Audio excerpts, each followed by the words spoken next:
Hello guys, welcome back to the channel. তো পাঞ্জাবের বিরুদ্ধে এই জঘন্য হার ভুলে গিয়ে কেকেআরকে কিন্তু এখন ঘুরে দাঁড়াতে হবে, কারণ কেকেআর স্টিল অ্যালাইভ। কেকেআর কিন্তু এখনও জীবিত রয়েছে, এখনও 60টি ম্যাচ কেকেআরের বাকি রয়েছে।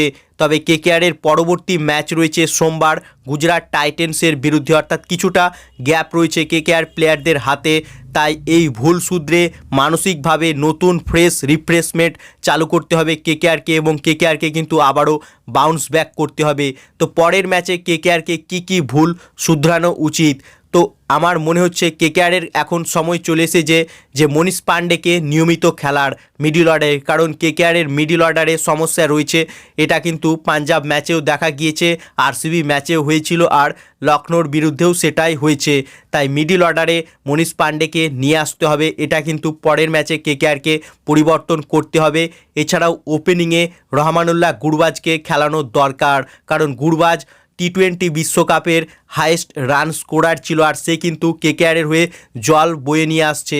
তাই গুরবাজকে খেলানো উচিত। কুইন্টন ডিকক লাগাতার ফ্লপ মারছে, এবং কুইন্টন ডিকক সে কিন্তু আর নিয়মিত ইন্টারন্যাশনাল ক্রিকেট খেলে না, সে রিটায়ার্ড প্লেয়ার। তাই তাকে বসিয়ে কারেন্ট যে ইন্টারন্যাশনাল ক্রিকেট খেলছে গুরবাজের মতো প্লেয়ারকে নিয়মিত খেলাতে হবে, এবং তার সঙ্গে সঙ্গে মঈন আলীকে আবারও একাদশে ফিরিয়ে আনতে হবে, এবং তাকে নিয়মিত লাগাতার প্রত্যেক ম্যাচে খেলাতে হবে। সে খেললে টিমের মধ্যে ব্যালেন্স থাকবে। আর আন্দ্রে রাসেল, ভেঙ্কাটেশ আয়ার এদেরকে বল হাতে ইউটিলাইজ করতে হবে যেখানে প্রয়োজন হবে। যদি মঈন আলী কোনো ম্যাচে খারাপ স্পেল করে, সেখানে এদেরকে ইউজ করা যেতে পারে। তাই মঈন আলীকে প্লেইং 11 থেকে বাদ দিলে চলবে না। তো এই পরিবর্তনগুলো কেকেআরকে করতে হবে, আর প্লেয়ারগুলোকে ইনস্ট্রাকশান দিতে হবে একটু দায়িত্ব সহকারে ইনিংসটাকে যেন বিল্ড করে, বা দায়িত্ব সহকারে ব্যাটিং করে, এরকম ক্যাজুয়ালি যেন না নেয়। কারণ পাঞ্জাবের বিরুদ্ধে কেকেআর হেরেছে, কারণ কেকেআরের ব্যাটসম্যানরা এটাকে ক্যাজুয়ালি নিয়েছিল, অবহেলা করছিল এই রানটাকে, আর সেটাতেই তাদেরকে ভুগতে হলো।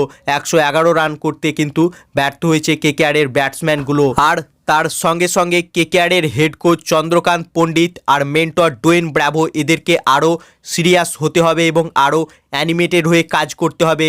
অর্থাৎ ডাগ আউটে শুধু বসে থাকলেই হবে না, ডাগ আউটের মধ্যে অ্যানিমেটেড হতে হবে, প্লেয়ারগুলোকে ইনস্ট্রাকশান দিতে হবে বাইরে থেকে, অর্থাৎ গেমের মধ্যে থাকতে হবে। কিন্তু সেটা তারা করছে না, তারা মূর্তির মতো ডাগ আউটে বসে থাকছে। সেটা করলে হবে না। যেখানে পাঞ্জাব ম্যাচে একটা উদাহরণ দিয়ে বলছি, যখন রাসেল চাহালকে 2 ছয় মেরে দিয়েছিল, তখন রিকি পন্টিং ডাগ আউট থেকে কিন্তু উঠে চলে এসেছিল এবং প্লেয়ারগুলোকে ইনস্ট্রাকশান দিচ্ছিল। তো সেরকম কোচ হতে হবে। আর কেকেআরের কোচগুলো সেটা করছে না, তারা চুপচাপ ডাগ আউটে বসে থাকছে, সেটা করলে হবে না। তো এই পরিবর্তনগুলো কিন্তু আগামী ম্যাচগুলোতে কেকেআরকে করতে হবে, তবেই কিন্তু কেকেআর বাউন্স ব্যাক করে আবারও জয়ের ছন্দে ফিরতে পারবে। বাকি তোমাদের মতে পরের ম্যাচে কেকেআর টিমে কী পরিবর্তন করা উচিত তা কমেন্ট বক্সে লিখে জানাও, এবং কেকেআরের ফ্যান হয়ে পরের ম্যাচে কেকেআরকে বাউন্স ব্যাক করতে দেখতে চাইলে ভিডিওটিকে করো লাইক, এবং আইপিএল ও কেকেআর সম্বন্ধে আরও খবর পাওয়ার জন্য চ্যানেলকে করো সাবস্ক্রাইব। ধন্যবাদ।